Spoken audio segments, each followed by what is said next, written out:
What does turning the tide look like for me? It means the return to sanity, the return to dignity, privacy and safety being a priority for women and girls, and the restoration of single-sex spaces. To turn the tide, we must return single-sex spaces, the dignity and privacy to women and girls. I believe that the indoctrination of children in schools is the thing we've got to stop in order to turn the tide. Meetings without facing a crowd of angry young men with umbrellas. If we turn the tide, women's boundaries and our voices would be respected.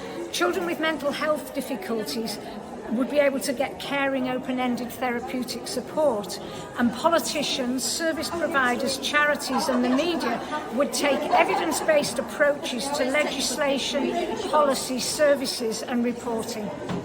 Gender identity ideology would be out of our classrooms and we would have gone back to a safeguarding first approach.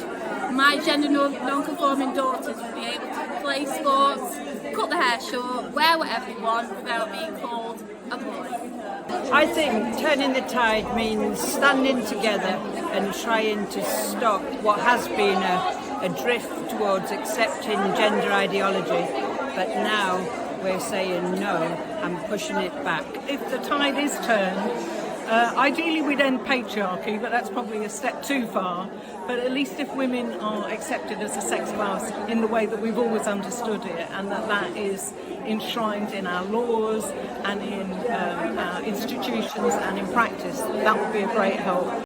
So what would it look like if we turn the tide? It would mean that women's sports are kept for women, and we wouldn't have men self-identifying and winning women's records in parkrun. It would mean that women and girls felt safe in hospital wards, in refuges, in prisons, and in all the other places where women need single-sex spaces to preserve their dignity and their safety.